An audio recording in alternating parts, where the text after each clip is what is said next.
اس کے لیے کہ دونوں کو ایک ہی سیکشن میں چالان کرتے قرآن سے شہادت لاتا ہوں. سبحان اللہ. قرآن کہتا ہے لعن الذین کفروا من بنی اسرائیل علی لسان داؤد و عیسی ابن مریم ذلک بما عصوا وکانوا یعتدون.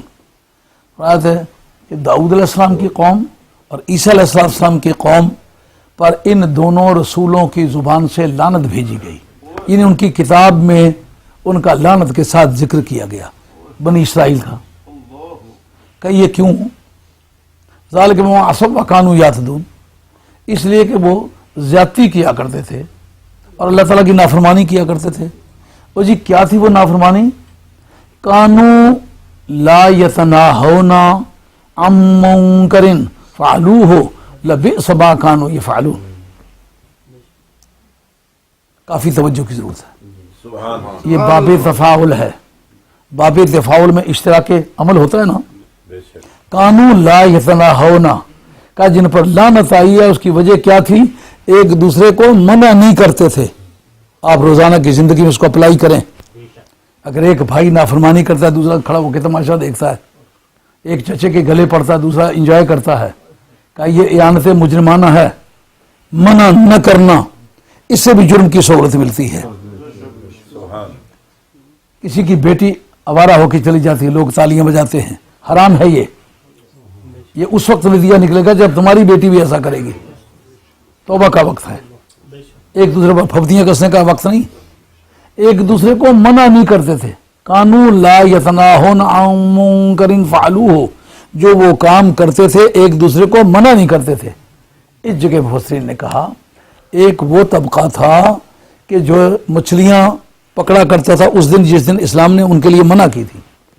ایک وہ طبقہ تھا کہ وہ منع بھی کرتا تھا اور خود بھی نہیں پکڑتا تھا. ایک وہ تھے جو کہتے ہیں جی ہمیں کیا، لوگ اپنے اپنے گھروں والے ہیں، ہمارا کیا ہے، یہ خود نہیں پکڑتے تھے. رب نے کہا مچھلیاں پکڑنے والوں کو بھی گرفتار کرو، اور جو یہ کہتے ہیں سانو کی جی ان کو بھی پکڑو. اگر یہ سارے ان کی مدد کرتے تو لوگ یقیناً جرم سے باز آ جاتے، لیکن ان کی خاموشی نے ان کی حوصلہ افزائی کی ہے، انکریجمنٹ کی ہے. سبحان سبحان. اگر یہ چپ نہ رہتے، بولتے، گلے پڑتے، مار کھا لیتے تو لوگوں کے جرم میں کمی آ جاتی. اس لیے ان کو بھی گرفتار کرو جنہوں نے مچھلیاں پکڑی ہیں، ان کو بھی گرفتار کرو جنہوں نے منع نہیں کیا. چھوڑو ان کو جنہوں نے پکڑی بھی نہیں اور پکڑنے سے منع بھی کرتے رہے. سمجھے گی بات؟ یہ کرمنل ابیٹمنٹ میں، اعانت مجرمانہ میں یہ سیکشن اپلیکیبل ہے قرآن مجید کی. آگے بات خیال میں. اب اس پر غور کرتے ہیں کہ کس کس قوم نے کس کس جرم کی حوصلہ افزائی کی. اس جگہ آپ کا جو قانون ہے پاکستان پینل کوڈ، مجموعہ تعزیرات پاکستان، اس کے اندر بھی کرمنل بیٹمنٹ کی کافی سیکشنز ہیں. اس میں اس کی جو آخری رولنگ دی ہے وہ یہ ہے، ایک آدمی اگر کسی شخص کو ایسا کرتا ہے کہ کسی جرم کی ترغیب دیتا ہے، جس جرم کے ارتکاب کے نتیجے میں ایک اور جرم اس سے ثابت ہو جاتا ہے جو پہلے جرم کے ارتکاب کا اغلب نتیجہ ہو سکتا ہے. پہلے جرم کے ارتکاب کا اغلب، موسٹ پروبیبلی اغلب نتیجہ ہو سکتا ہے. جس وقت وہ جرم واقع ہو جائے قانون یہ قیاس کرے گا جس آدمی نے اس پہلے فعل کی ترغیب دی تھی نا، اسی نے اس دوسرے فعل کی بھی ترغیب دی ہے. اس لیے اس مجرم کو بھی اسی سیکشن میں چالان کرو، جس نے اس کی ترغیب دی تھی اس کو بھی اسی سیکشن میں چالان. کتنی بات سمجھ میں آ گئی؟ اگر نہیں سمجھ آئی میں اس کی ایک مثال پیش کرتا ہوں. ایک آدمی کہتا ہے یہ لاٹھی ہے، ہاتھ میں لے لو، 5 سے تلا ہوا سوٹا ہے. یہ وہ جو سامنے گنجا بابا جا رہا ہے نا، جس کی عمر 90 برس ہے، وہ خواہ اپنے آپ کو 55 سال کا ہی کہتا ہو لیکن عمر اس کی 90 سال ہے. اس کے سر میں 5 چھوٹے جا کے مارو، لیکن ایسے کس کے مارو، پہلوان آدمی ہو تم، 5-6 من وزن اٹھاتے ہو، ایسے کس کے مارو 5 چھوٹے کہ بس جتنی تمہاری توفیق ہے، مگر یہ دھیان کرنا مر نہ جائے. اگر مر جائے تو پھر میں ذمہ وار نہیں ہوں گا.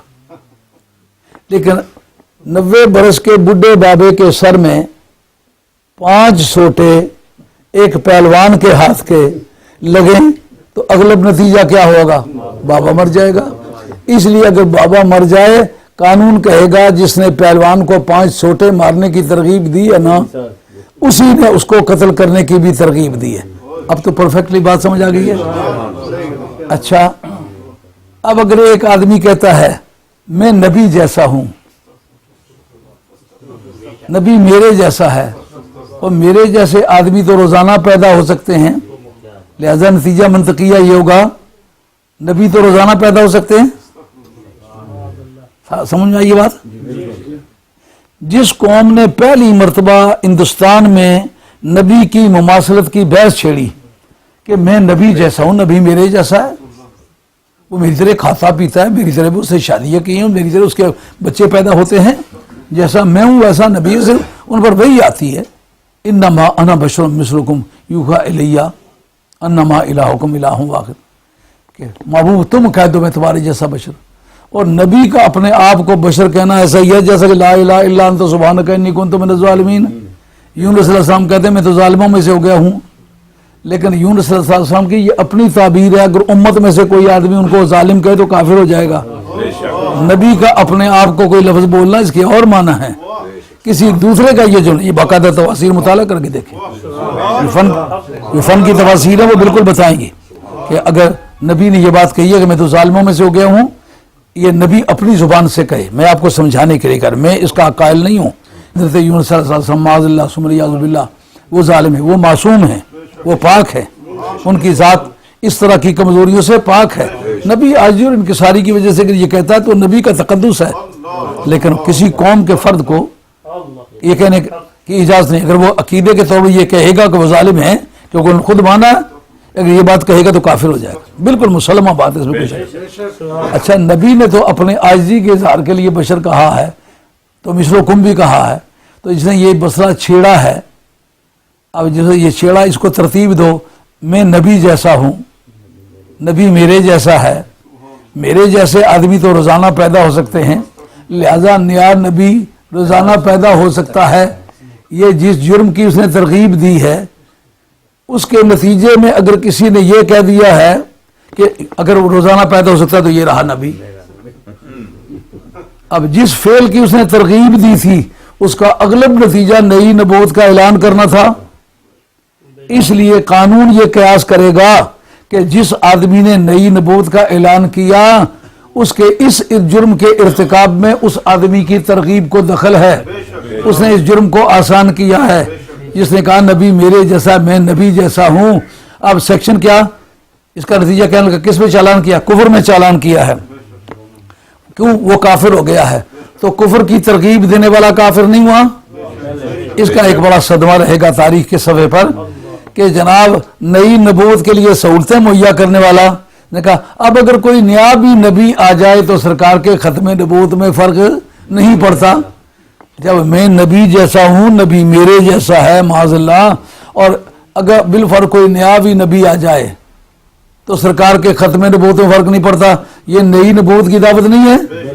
اس کا مطلب یہ جس نے نئی نبوت کا اعلان کیا نا وہ مجرم ہے اور یہ کرمنل ابیٹمنٹ کر رہا ہے، اسے یہ ابیٹر ہے، اس نے اس کی حوصلہ افزائی کی ہے. قانون کہے گا جس سیکشن میں اس کو چالان کیا اسی سیکشن میں اس کو چالان کرو.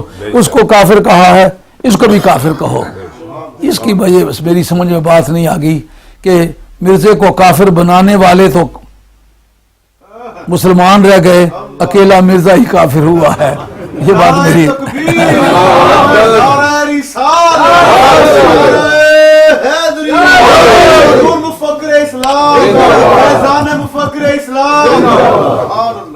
اچھا. اب اگر ہم بیگ صاحب کا انتظار کر رہے ہوتے تو بیگ صاحب تو اب بھی نہیں آئے. جی بات سمجھ میں آئی ہے. اللہ کریم فرماتے ہیں وَإِنَّكُمْ لَتَمُرُّونَ عَلَيْهِمْ مُصْبِحِينَ وَبِاللَّيْلِ، صبح شام تم ان کے رات سے گزرتے ہو تو تمہیں نصیحت تو حاصل کرنی چاہیے. تمہیں یہ تو معلوم کرنا چاہیے کہ یہ کیوں ہلاک ہوئے. بھلے چنگے انسان تھے، صحت مند تھے، لیکن آن کی آن میں یار جتنے لوگوں کو بھی عذاب ہوا ہے، ایسا نہیں کہ وہ تختہ زمین اٹھا کے آسمان کے پاس لے جا کے پٹک دیا ہو، صرف پٹکا ہی نہیں، وَأَنزَلْنَا عَلَيْهِمْ حِجَارَةً مِّن سِجِّيلٍ مَّنضُودٍ ہے، اچھی بات ہے کہ یاد نہ ہو۔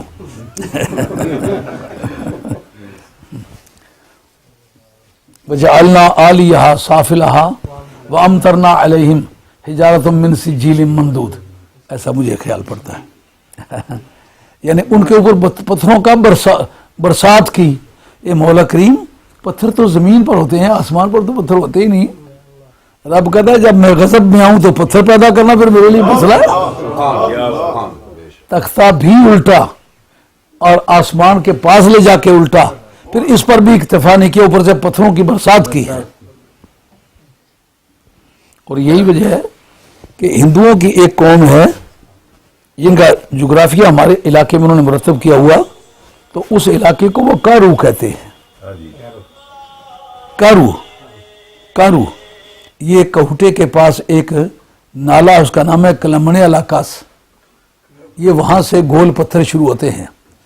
یہ اس کے سارا یہ علاقہ جو ہے کہوٹے کا اس طرف کا، جس میں یہ لونا ہے، پونا ہے، دمال ہے، یہ چوک پنڈوری ہے، کلر سیدہ ہے، یہ چوہا خالصہ ہے، یہ میرا ہے، مٹور ہے، گلین ہے، یہ سارے اس میں گول پتھر۔ یہ چلا جاتا ہے سانبا، ایک تحصیل ہے جموں کی۔ سانبا یہ شہر ہے، سانبے کے ساتھ اس طرح ایک نالا ہے، نالے کے ورلی طرف ایک ٹیلا سا ہے، یہ گول پتھر وہاں چل کر کے ختم ہوتے ہیں۔ ہاں، اور اس کو وہ کارو کا علاقہ کہتے ہیں قدیم کاغذات میں۔ ان کا یہ خیال ہے کہ پتھر جو زمین کے ہیں نا، ان کا زمین سے کوئی رشتہ ہے، یہ گول پتھر کا زمین سے رشتہ کوئی نہیں ہے، یہ آسمان سے برسنے والے پتھر ہیں۔ لیکن یہ پری ہسٹورک قسم کا وہ دعویٰ ہے، اس دعوے کی ہم تصدیق نہیں کرتے، لیکن میں بتاتا ہوں کہ رب جب مارنے پہ آئے تو پتھر برسانے میں اس کو کوئی دقت نہیں ہوتی، پر اس جرم کی سنگینیت کو سمجھ جائیں کہ اس نے اللہ تعالیٰ کے غضب میں کتنا بڑا کردار ادا کیا ہے۔ کسی قوم کو اس طرح ذلیل کر کے نہیں مارا جتنے ان کو مارا ہے۔ آگے فرماتے ہیں کہ یونس علیہ السلام بھی ہمارے رسولوں میں سے تھے۔ پورا گھنٹہ ہو گیا، 1 گھنٹہ اور کچھ منٹ ہو گئے، اب میرا خیال ہے کہ اس کو بس کرنا چاہیے۔ آگے بھی بہت دلچسپ مضمون ہے، لیکن پھر انشاءاللہ تعالی یار زندہ صحبت باقی۔ جی میں شاہ صاحب کے اس ذوق پر بڑا حیران ہوتا ہوں، جو آدمی ایک سیدھی بات بھی کر سکے نا، اس کو سننے کی عادت نہیں رہتی۔ ہم نے دیکھا ہے نعت خان نعت پڑھ کے کھسک جاتے ہیں، وہ سمجھتے ہیں ہم بہت کچھ پڑھ گئے ہیں۔ مولانا لوگوں کو اگر کسی مجلس میں بٹھاؤ سخت تنگ ہوتے ہیں، ایک جملہ نہیں سننا چاہتے۔ شاہ صاحب تو علماء کا امام ہے، شاہ صاحب تو بڑی شخصیت کا آدمی ہے، کوئی علم اسلام میں ایسا نہیں جو رائج ہو اور شاہ صاحب کو اس میں دسترس نہ ہو۔ میں ان کے اس ذوق جستجو پر بڑا حیران ہوتا ہوں۔ ان کو میری جناب وہ کچھ کتابوں جو نہیں ملتا جو جناب کی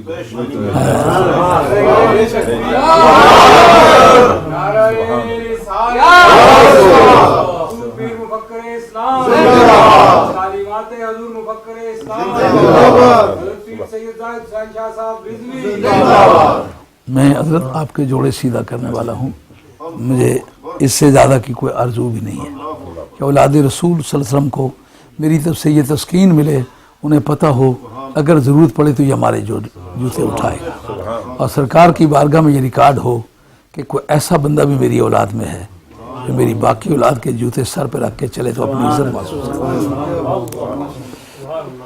اوہو، اللہ کی باتیں کہ یونس علیہ السلام بھی بھیجے ہوئے میں سے تھے، وہ رسول تھے۔ اذ ابق الی الفلک المشحون، ان کی بیک گراؤنڈ یہ ہے کہ حضرت یونس علیہ السلام حضرت امام حسین کے پڑوسی سمجھیے۔ کربلا شریف کے پاس وہ بستی ہے جس کا نام ہے نینوا، نام لیتے وقت طبیعت پر ایک رکت طاری ہو جاتی ہے، اس شہر کے رہنے والے تھے نینوا۔ کربلا شریف کے جو اسماء گرامی ہیں ان میں ایک نینوا بھی ہے، کیونکہ جو سول لا ہے نا، ریونیو بورڈ میں وہ زمین جو ہے وہ نینوا کے ساتھ لگتی ہے۔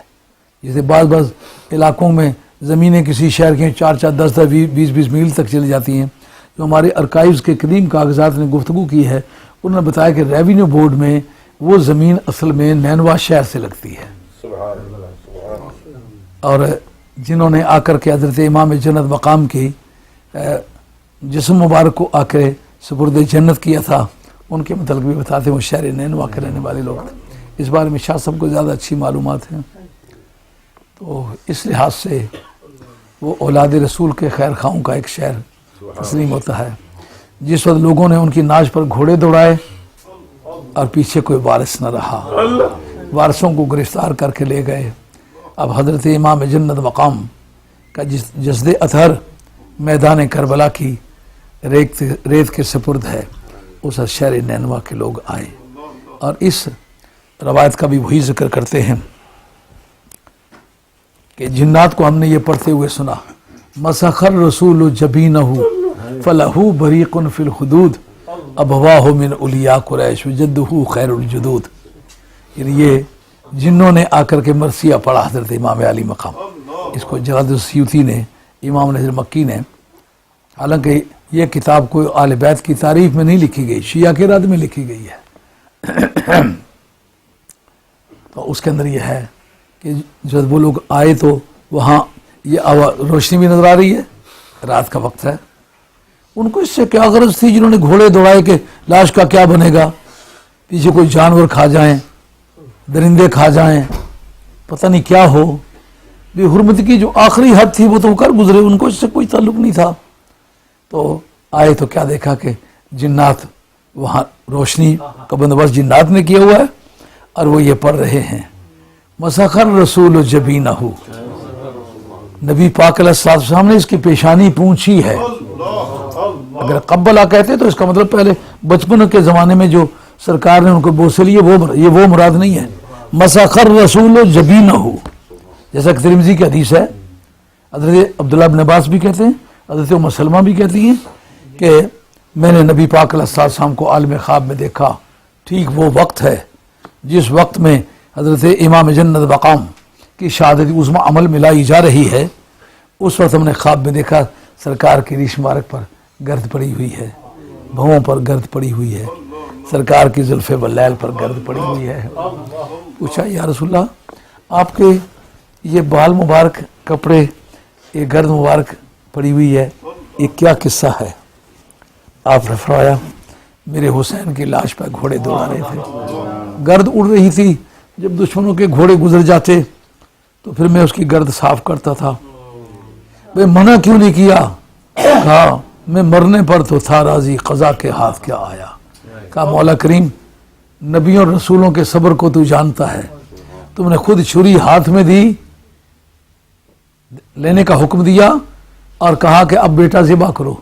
میرے جد کریم نے اپنے بیٹے کی حلق پہ خود اپنے ہاتھوں سے چھری رکھی، اب تم نے اس کو بچا لیا، یہ تیرا فیصلہ ہے، میرے جد کریم کا یہ فیصلہ نہیں تھا کہ یہ بچ جائے، لیکن میرے جد کریم کی آنکھوں پر پٹی بھی تھی اور بیٹا بھی الٹا پڑا ہوا تھا، لیکن جو میں نے منظر دیکھا ہے حسین کا، اس کا منہ بھی اوپر کی طرف تھا اور اس کے اعضاء بھی بکھرے پڑے تھے، ظلم کیتا ہی ڈاڈا ظالمہ میں۔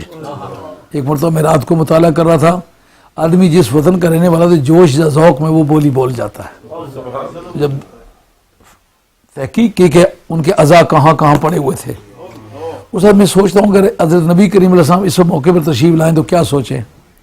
اس وقت میں نے سمجھا کہ اس سرکار کے ضمیر پر چوٹ لگے اور وہ یوں کہیں ظلم کیتا ہی ڈاڈا ظالمہ وے چگا ایدری آن اجاڑیا ہی، وہ بھواں کٹ حسین دے ویر دیاں علی اکبر دا ناشا لتاڑیا ہی۔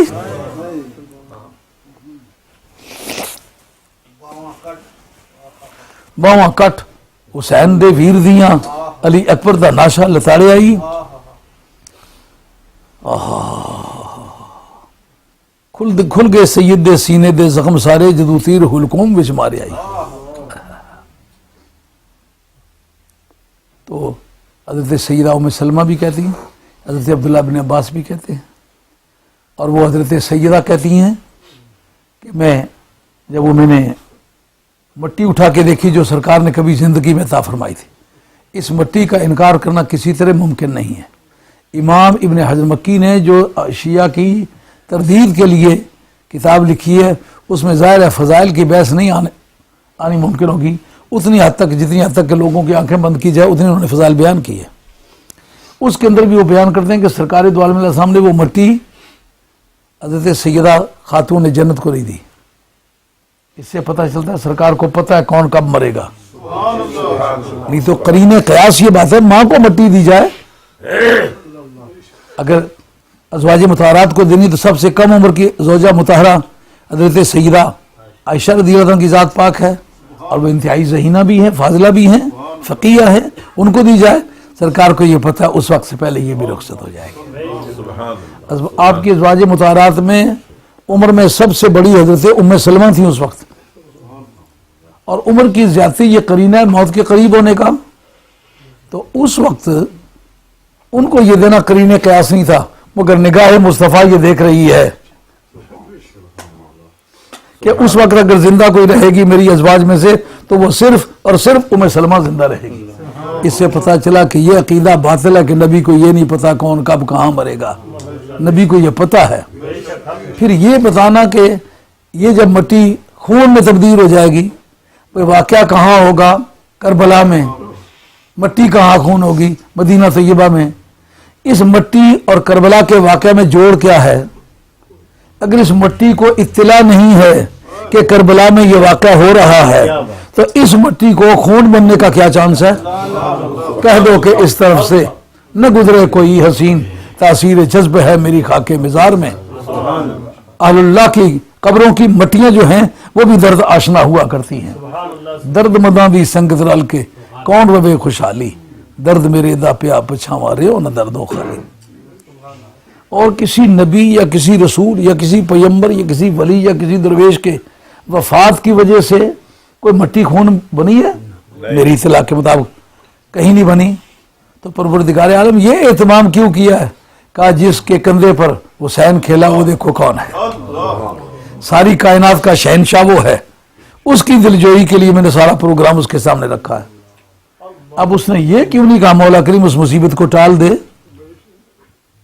کہا میرے جد کریم نے آنکھوں پر پٹی باندھی تھی لیکن اج پٹیاں کھول دے خاصا میں، اج اصغر ذبح کرا سا میں، اج عشق نو سبق پڑھا سا میں۔ عشق نے آگے بہت میدان مارے ہیں، عشق کہے میں بیرے تیرے وچ بازاراں تولاں گا، پر عاشق آکے پورا تولی کٹ تو لیتا بولاں گا۔ حضرت امام جنت مقام کے بارے میں یہ جو بات مشہور ہے کہ آپ کا سر نوک نیزہ پر بول اٹھا، تو اس کو لوگ کہتے ہیں ویسے گپ ہے، نہیں گپ نہیں، یہ سچائی ہے۔ امام طبرانی نے طبرانی شریف کے اندر یہ حدیث ذکر کی ہے، امام بہقی نے بہقی کے اندر یہ ذکر کی ہے، امام جلال الدین سیوطی نے خصائص کبریٰ کے اندر یہ حدیث نقل کی ہے۔ یہ کیسے ہوا کہ حضرت امام حسین کا سر نیزے پر جا رہا ہے، کوئی قرآن مجید پڑھنے والا کہتا ام خصبتا ان اصحاب الکہف والرقیم کانوا من آیاتنا عجبا، کیا تو یہ گمان کرتا ہے کہ یہ غار والے اور تختی والے میری عجیب نشانیوں میں سے تھے؟ یہ استفہام انکاری ہے۔ استفہام انکاری کا کہ لفظ اگر مثبت ہو تو معنی منفی ہوتے ہیں، لفظ منفی ہو تو معنی مثبت ہوتے ہیں۔ اس کا مطلب یہ ہے کہ یا تو ام خصبتا ان اصحاب الکہف والرقیم کانوا من آیاتنا عجبا، کوئی نفی کا کلمہ تو کوئی نہیں ہے نا۔ اس کا مطلب تو نے یہ گمان کر لیا ہے کہ یہ اصحاب کہف یعنی مدتیں بیتی ہیں، کبھی اپنے لوگوں سے وہ بچ کے اپنے دین کو بچانے کے لیے اپنی بستی سے الگ ہوئے، خاندان سے الگ ہوئے، جنگل کی تنہائی کو قبول کر لیا اور جا کر کے غار میں چھپ گئے۔ اس کو میری عجیب نشانی میں سمجھتے؟ وہ 900 اور کچھ برس لگاتار جو ہے نہ 300 برس اور لگاتار کچھ زمانہ وہ ایک غار میں رہے اور زندہ رہے بغیر کھانے پینے کے، یہ کیا سمجھتے میری عجیب نشانی میں سے؟ یعنی یہ عجیب، اس سے بھی زیادہ عجیب ہیں جو یہ کلمہ بندے کی زبان پر ہے۔ اس وقت امام حسین کا سر جو ہے وہ نوک نیزہ پر بولا، اس نے کہا کیا؟ کہا ان اعجب من اصحاب الکہف قتلی و حملی، اصحاب کہف کے مقابلے میں میرا قتل کیا جانا اور میرے سر کا نیزے پر چڑھایا جانا، یہ اس سے زیادہ تعجب کی بات یہ ہے۔ اس جس سے